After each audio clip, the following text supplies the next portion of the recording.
Ògo ni fún Ọlọ́run lókè ọ̀run.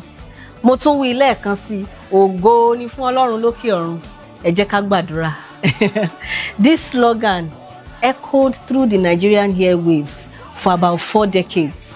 And those who are familiar with it, whenever they hear it, they always recognize the voice of Prophet Timothy Oluwole Obadare. Ògo ni fún Ọlọ́run lókè ọ̀run. Glory be to God in the highest. Mo wí lẹ́ẹ̀kan sí pé ògo ni fún Olódùmarè. Once more I say glory be to the Almighty. Prophet Timothy Oluwole Obadare was the general evangelist of the Christ Apostolic Church worldwide, and he was also the executive director of the World Soul Winning Evangelical Ministry, WOSEM. Now, his date of birth was quite uncertain, as some documents, said he was born in 1925, while some said he was born in 1930. However, more documents allude to the fact that he was born in 1930. So, for the purpose of this video, we are going to stick to the year 1930. So, he was born in 1930 at Ilesha to Pastor David and Madam Felicia Obadare. Now, Pastor David was formerly a farmer before he became a pastor at the Apostolic Church. And Obadare could be said to have come from a family of Levites because there were 6 children. All his other 4 brothers were pastors, and his only sister was also married to a clergyman. So, he started his primary school at the Apostolic Church Primary School in Ilesha. However, he couldn't finish the primary education because at that time, a strong smallpox epidemic broke out in that area, and it was very serious. It affected his 2 eyes, and he could not see. His parents took him around, they tried finding solutions to the eyesight and everything. They didn't get the solution. Eventually, they took him from Ilesha, they took him to a Lagos missionary hospital, where the missionary doctors confirmed that his eyes had gone bad beyond restoration. However, the doctors told them that God had given him something sharper than the outer eyesight. This looked like a prophecy, but eventually, that was what happened. So, because of this ugly incidents, it pushed him to seek God early. So, Prophet Obadare encountered God at the age of 7, and he got baptized in the year 1949. Along the line, he had sensed the call of God upon his life, so he set himself apart as a vessel to be used by God. He trusted, he was praying to God to use him despite his disability. And so he had, different encounters. One of such encounters was in the Apostolic Church. That year, they told all members of the Apostolic Church to fast at the end of the year for 10 days. On the 10th day, it was Sunday morning. They were all in the Sunday service, and he saw a big hand, a mighty hand descend upon him, a hand that is so big he had never seen such hand before. He saw that hand descend upon him, and the hand descended upon him like a cap, and a bottle of oil was poured upon him, and it streamed down his feet. And so, Obadare prophesied in church that Sunday morning from 9:15 a.m. to 1 p.m. Nothing else was done in the service that day except for that prophecy. And the details of that prophecy was recorded. After this, Obadare started his career as an evangelist at the Apostolic Church in 1953. He didn't have any Western education, because of his blindness and all. But then he went to the Apostolic Church Theological Seminary in 1954 and he graduated.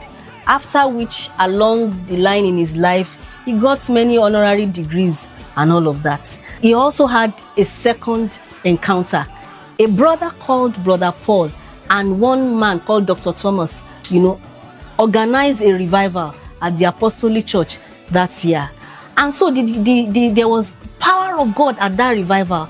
And so this purged Obadare to begin to pray to God and say, Lord, use me despite my disability. So after that revival, he went home and compelled his mother to lock him up in the room that he wanted to pray. So his mother locked him up. He was in the room praying and, trusting God, believing God that God will use him despite his disability. On the 5th day, he said he didn't hear any voice of this world anymore. It was like he was in the room with about 30 people, not of this world. And in that revelation, 21 keys was given to him, and things were told to him about the world. They told him things about his future, about his mission, about the world and everything. And at the end of the day, the left side of his head was opened, and a copy of the Holy Bible was put in there and sealed back. On the 7th day, he went to church, and when he got to church, he preached from 10 a.m. to 2 p.m. And after that service, 350 people who had cough, there was a strong cough epidemic at that time, got healed under his ministration. Obadare was, he experienced the power of God. God used him greatly. And he worked at the Apostolic Church between 1953 and 1957. He worked passionately until, by divine providence, Prophet Ayo Babalola brought him to Christ Apostolic Church in the year 1957. After Obadare joined CAC, the Lord used him to do great and mighty exploits. He planted a lot of churches, and he organized a lot of open-air crusades. He was a pastor, a prophet, a televangelist. He had so many caps on him. And one of the notable things that happened is that whenever Obadare, had an open-air crusade, witches and wizards would come out to openly confess, and become born again. Another thing is that Obadare had a strong mastery of the Bible. He knew the scriptures. The way he knew the scriptures challenged those people who had sight, because if you call the Bible passage for you at an open-air crusade and you read it wrongly, he will call you back and tell you that was wrong, which means the revelation he had that a copy of the Holy Bible was put in his head could not be faulted, because he had no Western education, yet he knew the Bible more than the people who had sight. He was indeed a great man of God. And part of some of his exploits was a prayer program called Kosheunti. Kosheunti means he never fails. God never fails.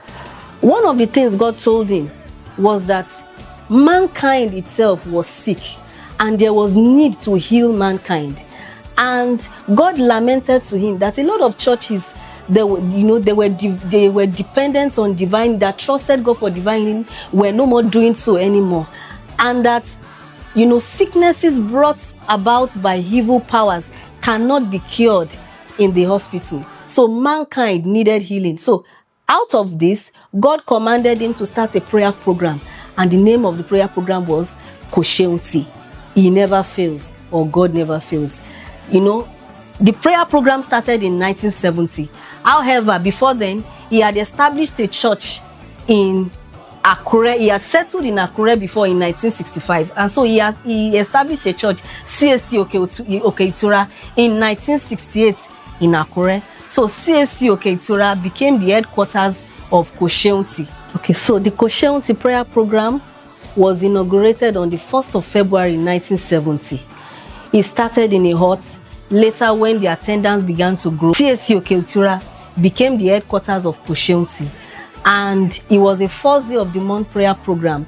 Later, it became 7 days in the month prayer program, and in later years, Kosheunti became a major place of pilgrimage. It was a successful program where people got healed, people got their deliverances. Another success of Prophet Obadare was the establishment of WOSEM, that is the World Soul Winning Evangelical Ministries, which was to be the evangelical arm of the Christ Apostolic Church.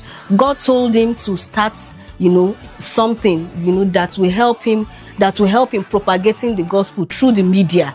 So because he was a media evangelist, his voice echoed all over. The moment you hear his voice, you want to hear what he wants to say, because he had such eloquence and the power of God backed up his word. So WOSEM was established as the evangelical arm of the Christ Apostolic Church. However, along the line, there was a dispute between the leadership of the Christ Apostolic Church and Prophet Obadare concerning WOSEM.